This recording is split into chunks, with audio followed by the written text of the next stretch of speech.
Yan. Ito, bugay na dito. Bugay na talaga itong balita. Ito, meron pala to.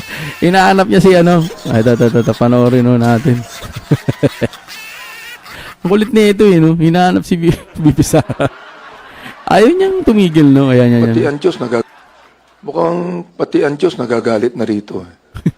Inaalaw niya na yung baha eh. Baha na sa buong Luzon. Anong ginagawa ng ating Vice President?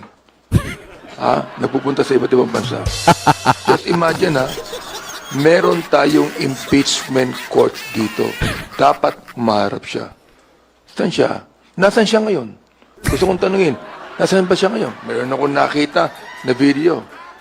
Sumasayaw pa siya eh. Nasaan ba siya ngayon? Nagalit si Tanda, no? Hindi ka naman, talo to, di ba? Inelect ka lang ng COMELEC. Talo ka, hindi ka honorable para sa akin. No? Bukod pa doon, hinahanap mo si BP Sara, wala na, hanggang ganyan na lang yung pag-iisip niya. Biruin mo, narating mo yung pwesto mo na yan, magmula pa noon nang pumasok ka sa politika, pero ang utak mo hindi man lang umaabot sa pinakamagandang pag-unawa na dapat hindi sisihin si BP Sara sa mga nangyayari ngayon dapat ng presidente. Kasi siya ang pumirma ng GAA, siya din ang pumirma kung anong mga dapat mga pinipirmahan. Flood control issue po ang problema dito, hindi si BP Sara. Diba? BP Sara may...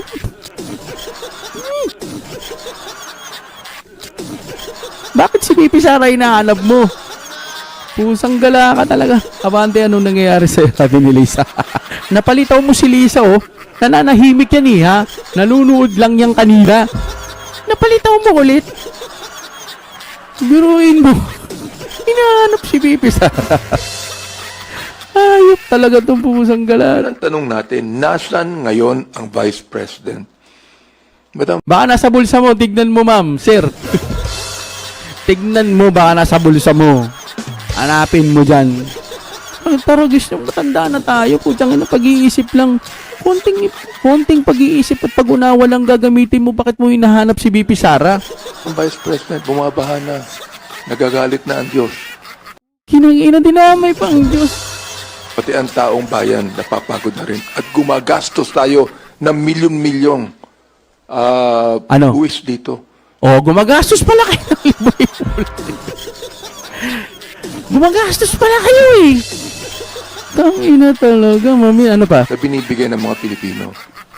Hindi po binibigay yan. Talagang kinukuha nyo yung tax kasama kasi sa batas. Hindi po binibigay ng Pilipino yan para kurakutin. Humarap ka na. Humarap ka na para matapos na ito. Wow! O sige, hanapin natin si VP Sara. Okay, 23 hours, live briefing in Office of the Vice President. Ayan. Ano ba to? DOC, Relief Operation sa Ilocos Norte. Uy! Ilocos Norte pumunta. O, tingnan natin. Tanggalin lang natin, ganito lang ho natin. Meron pala dito eh. Diyan pala, bagsakan. May mga bagyo dahil sa mga pagbaha na dulot ng tropical. Okay, Operation Center upang maghatid ng tulong. Okay, ayan po, nakatanggap ang mga pamilyang apektado sa probinsya ng Ilocos Norte ng relief assistance mula sa OBP at mga donated goods mula sa mga katuwang ng tanggapan. Ito na hinahanap mo. Pusang gala ka. Ikaw, anong ginagawa mo? Diba? Okay, next. Mga relief goods, ayan, ito ang hindi mga ipinapakita ng mga bayarang media. Kaya sabi sa inyo, sa mga dadaan dyan, mag-like po kayo para lumitaw ako sa channel ninyo. Isulong ang inyong kampo at Lucifer. Sino to? Kay Abante siguro yung sinasabi niya. Tuloy muna natin ito. Ayan, nagbibigay sila ng mga relief goods. Pa-OY, 1200 na pamilya. Namimigay naman pala. Batak City 1,344. Meron naman pala. Di natin may sound kasi Dingas 1,500 sabi ng ganun. Ito na hinahanap ni Abante Wag natin ano yung sound ha, sorry kasi baka ma-copyright nila. Patuloy na magiging katuwang ng bawat Pilipino ang Office of the Vice President sa oras ng pangangailangan sa gitna ng kalamidad at saan mang kailangan. O ayan, nakikita nyo na. I-post muna natin. Gusto tayo ng ating mga kaibigan. Ang tanga talaga itong si Atras, ano kaya ang connect ng baha at kay BP Sara? Hindi naman Diyos si BP Sara para pahintuin niya yung baha. Siya dapat ang magpahinto kasi isa siyang pastor na demonyo. Di ba, kita nyo, kung gusto nyo may ginagawa, ayan. Relief goods, ito yung hinahanap nyo, ngayon, ito yung hinahanap nyo, ayan na, relief goods. Yun naman pala Sa mga bagong dating dyan, ulitin ko po, pasok po kayo dito. Si Abante kasi hinahanap niya kung nasan na daw si BP Sara. Ipinapakita ko naman ngayon kung nasaan na si BP Sara o kanyang Office of the Vice President. Ganito kasi ang nangyayari mga kaibigan. Si Presidente namigay ng mga stop toys imbis na pagkain sana. Sana mali ako at nagbigay din sana ng pagkain si PBBM. Pero ang nakita lang natin doon, stop toys. Okay, sana nagbigay, sana. Ngayon po dito, hinahanap ni Abante si BP Sara. Hinahanap mo pala si BP Sara. Ngayong, ito, tignan mo. Office of the Vice President.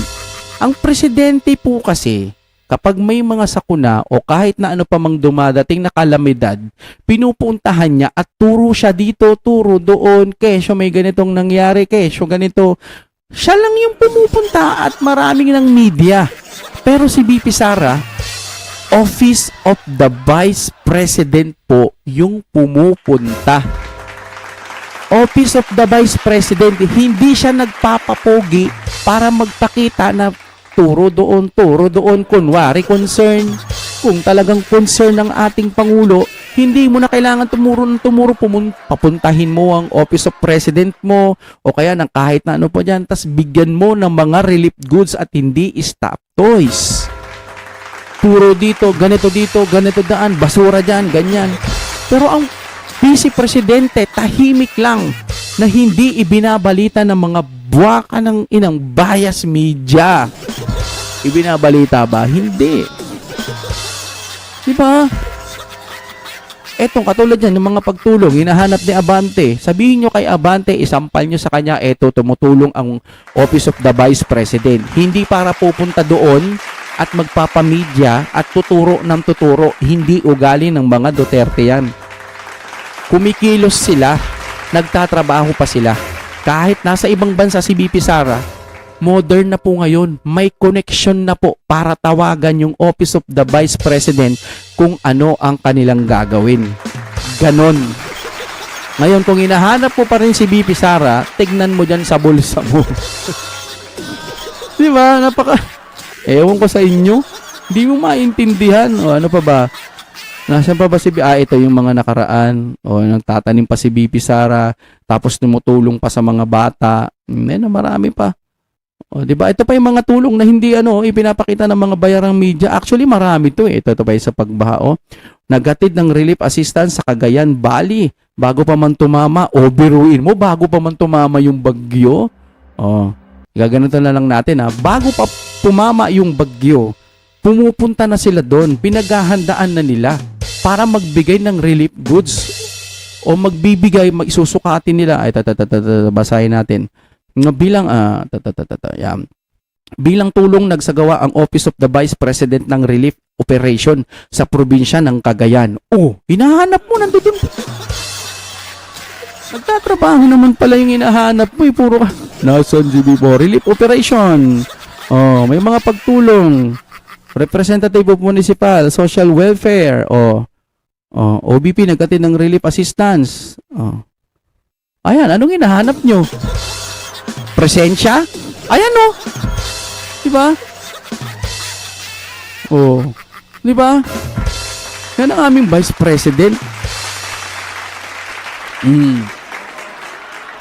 Hindi ko na lang po i-play. May sound ba? Huli ng alimango, ma'am. Ayan. Kasi malapit po kami sa tabing dagat, ma'am. So, pag may galaw po yung tubig, apektado po talaga kami, ma'am. Kita mo? Tapos, pinupuntahan. Nai-report ba yan? Sabi ng ganito ni Curiosity Corner, kasama kasi sa sindikato ng gobyerno ang mga mainstream media. Sino ba doon ngayon? Ooh! Okay, tuloy tayo. Ayan. Masaya kami kasi may tulong, may pagkain. Napupunan niya yung mga ilang araw na gastusin namin, ma'am. Diba? Maganda rin kasi meron na rin pa yung pagkain sa ilang araw. Diba? Oo. Salamat po sa tulong na ibinigay nyo ngayon sa amin. Malaking tulong po ito para sa amin, ma'am. Lalo na po sa amin na malapit sa dagat, na wala na po kaming pinagkukunan kundi lang po sa dagat.